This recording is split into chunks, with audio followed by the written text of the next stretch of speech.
سلام. القصه ديالنا اليوم غتبدا بيو. البطله ديالنا كتكون فقيره وما عندهاش وكتقلب على واحد الخدمه، بغات تخدم اي حاجه، الله يجعلها فام دو ميناج. وفعلا صدقات ليها واحد الخدمه عند واحد السيد، دخلات ولكن حتى واحد ما استقبلها، وبدات كتجمع ديك الدار حيت لقاتها مروبله. من بعد غادي يبان واحد الراجل غتلاقى معاه، وبقات هي كتهرب منه، كتهرب وهي تدخل للدوش باش تخبى، وعرفات باللي ما كيشوفش. من بعدها مشات تخبى في الدوش، ولكن من ظهرها السيد البطل ديالنا دخل يدوش، هو ما كانش شافها، وهي بقات كتغمض عينيها باش ما تشوفش شي مناظر. ولكن من بعد حس بها وقال لها شكونتي؟ قالت لي انا هي الخدامه جديده. قال لها انا ولكن ما بغيت حتى شي خدامه. من بعد غادي تدخل صاحبته وغادي تقول ليه علاش جبتي خدامه ليك انا معاونك في كل شيء، ولكن هو شد معاها سكير وقال لها هذه هي الخدامه ديالي. من بعدها كتمشي وكيقول البطله ديالنا غدا غتبداي غنجربك لمده شهر، والا عجبتيني غتبقاي خدامه معايا. هي فرحات وخرجات كتمشى في البيكالا، وكنعرفوها باللي بنت بسيطه وكتخدم اي حاجه غير باش تخلص الكريديات ديال باها القمار. الغد ليه غادي تمشي للخدمه ديالها الجديده. ملي توصل كيغوت عليها حيتاش تعطلات، قالت ليه بسبب الطوبيس. قال لها انا ما كنعرفش الطوبيس، اهم حاجه هي تجي في الوقت، واصلا شاد الريحه. وبقات كتشم في راسها وهي غادي تعصب وغدير هاد الحركه، ولكن هو بطبيعه الحال ما كيشوفش. من بعد غادي تعيط لصاحبتها وغتقول لها هاد الخدمه اللي ورطتيني فيها، حيت حتى الماكله ديالها ما كتعجبوش وحتى القهوه ديالها ما كتعجبوش، وكيغوت عليها وهي مسكينه كتقول مع راسها اش داني لهاد الجلاخ. الغد ليه الصباح غادي ينوض وغيلقى البانطوفه ديالو تبدلات بلاصتها، ولكن هو ما مولفش هادشي، هو مولف النظام. وغادي يعيط ليها عمو وغيقول ليها باللي البطل ديالنا ما كيبغيش شي حاجه تبدل في الدار، اي حاجه محطوطه في الدار بالسنتيم الا تبدلات غير شويه غادي يفقد التوازن ديالو. اما في الليل كيكون كيشوف شي حلمه خايبه وكتمشي تعاونو، وشي واحد كيصور فيهم. الغد ليه الصباح كيلقاو الاشاعات باللي هما بجوج مرتبطين مع بعضياتهم، ولكن هو ما كيهموش هادشي وكيديها معاه للشركه، وبحال اللي غيأكد ليهم هاد الاشاعات. هاد السفريطه شافتهم مع بعضياتهم وغادي تعيط لوحده سميتها ساندي، طلبت منها واحد السيرفيس، والمساعد ديال البطل ديالنا شافها وحس باللي غادي دير شي مشكله. ساندي غادي تعيط للبطله ديالنا وغتقول ليها شوفي بلا ما تطمعي لينا في البطل، راه ما عمره ما غيشوف شي وحده بحالك، شوفي راسك انتي كي دايره، شوفي هو ياك ما صحاب لك غيديها فيك. وغترمي عليها كاس ديال القهوه، ولكن البطله ديالنا ما سكتاتش ليها، قالت ليها شوفي راه الا ما عوضتينيش على هادشي اللي درتي غادي نفضحك. وفعلا الاخرى تعصبات. اما صاحب البطل ديالنا مشى عندها وهو فرحان وقال لها برافو عليك، ما خاصكش تسكتي على حقك. اما البطل ديالنا من بعد غادي يهضر مع ماماه وغادي نعرفوا باللي هذيك السفريطه خاطبينها ليه هما بالسيف عليه، هو ما بغاهاش. اما البطله ديالنا كتكون جالسه مع صحابها وكتقول لهم باللي العلاقه ديالي مع هذاك السيد غير خدمه، وهاد الاشاعات اللي كيروجوا راه غلط، انا اصلا ما حاملاش راسي وانا خدامه معاه، اصلا حتى واحد ما يقدر يجلس معاه ولا يعيش معاه دقيقه في الدار. وكانت باغا تخرج من الخدمه، ولكن كانت الكونترا باللي الا مشات في حالها تخلص واحد المبلغ كبير، وحنا كنعرفوها بالمسكينه ما عندها حتى شي درهم.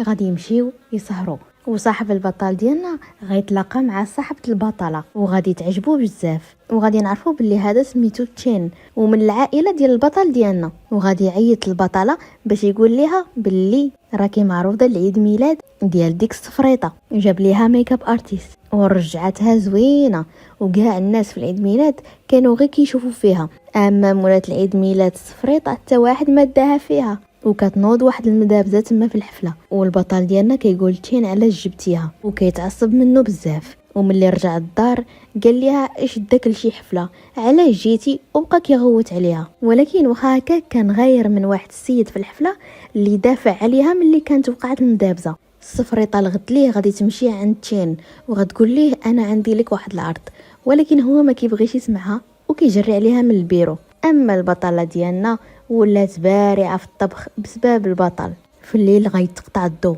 وملي كتكون غاده كتقلب على كيفاش تشعل شي حاجه تصاطحات مع البطل ديالنا وتوترات من اللي قاست العضلات ديالو.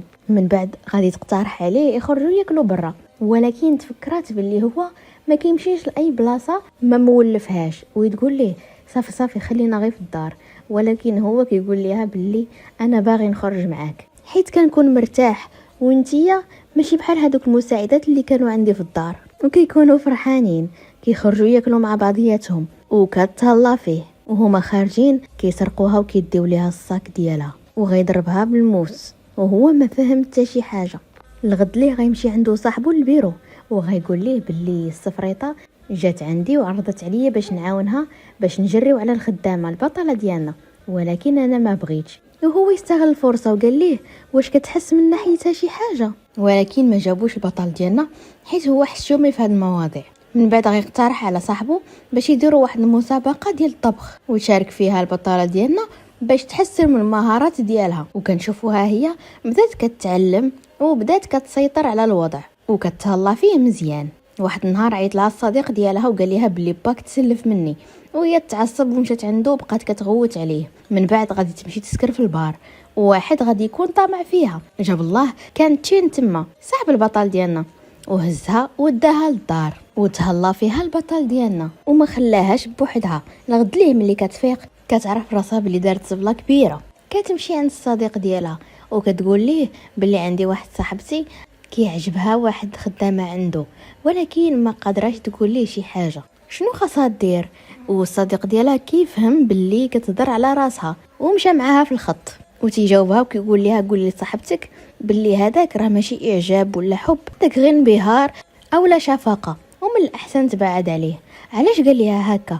حيت غادي نعرفوه باللي هو مزعوط فيها وما باغيهاش تكون مع هذاك. اما البطل ديالنا كيمشي عند الدكتور ديال العينين وكيقول ليه باللي النظر ديالك بدا كيتحسن، ولكن وصاه قال ليه ما تقولها حتى شي واحد، حيت البطل ديالنا مازال ما عرفش باللي هذيك الحادثه اللي وقعت ليه اللي فقد فيها البصر ديالو واش من عند الله اولا شي واحد. ملي كيخرج السفريطه كتجي حتى لعندو وكتقول ليه يلا نمشيو ناكلو مع بعضياتنا، ولكن قال ليها بلي ما عنديش الوقت ومشى وخلاها ومشى كلا في دارو وكلا الماكله اللي طيبات ليه البطله ديالنا. مع العلم انا قال ليها بلي هادشي خايب وما كيتكالش، ولكن في المسابقه راه هي اللي ربحات وكان هو الحكم، وقال ليها بلي الماكله ديالك زوينه، يعني كانت ديما كتعجبو الماكله ديالها، ولكن كيقول ليها هكاك غير باش يفقسها. اما هي حيت ربحها جابت ليه كرافطه كادو وكان فرحان بها بزاف. من بعدها غتمشي عند الصديق ديالها وكيوصيها كيقول لها قول لهذيك صاحبتك عندك تمشي تقرب من اللي خدامه عنده اولا المدير ديالها، حيت هاد الايام ما بقاتش الثقه. من بعدها غادي تمرض وهو غادي يصايب ليها الدواء وغيتهلا فيها، اما هي كتوقف على رجليها شويه وكتولي بخير، ولكن واخا هكاك باقي فيها الدوخه وكطيح على البطل ديالنا وكتبعد عليه دغيا باش ما تعاديهش، ولكن واخا هكاك المناعه ديالو هابطه وتعادى ومرض.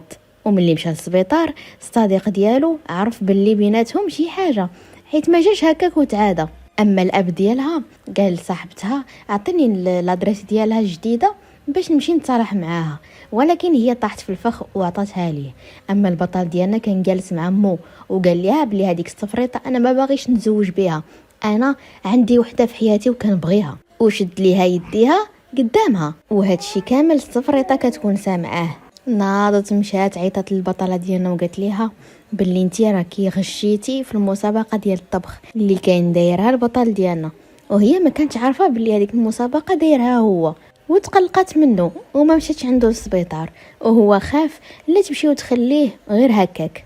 اما من بعد غادي يجي عندها باها حتى للدار، واخا عطاتو الفلوس ما قدوش حتى جا البطل ديالنا وعطاه. ومن بعد غادي تغوت عليه وغتقول ليه باللي انا ما بغيت حتى شي واحد يسالني علاش عطيتيه. ملي دابزو خرجات وتلاقات مع الصديق ديالها اللي كيبغيها، ولكن هي كانت كتهضر غير عليه. ملي رجعات قدروا يتصالحوا وعطاها السنسله ديال ماماه اللي نورمالمون خاصو يعطيها لمرتو. اما الصديق ديالها مسكين بدا كيشرب وكلهم كيواسيو فيه، اما هي الغد ليه كتمشي معاه للشركه وكلهم كيبقاو يهضروا عليهم. اما ملي رجعت للدار كانت كطيب وجاها الخبر ان الصديق ديالها غادي يمشي غيخوي البلاد، ومشات عنده كتجري وقال ليها بلي انا كنبغيك بزاف، ولكن انا عارف بلي انت كتبغي واحد اخر، وعلى قبل هادشي انا غادي نخوي البلاد وغنمشي. وقال ليها باللي فوق تما احتاجيتيني انا هنايا.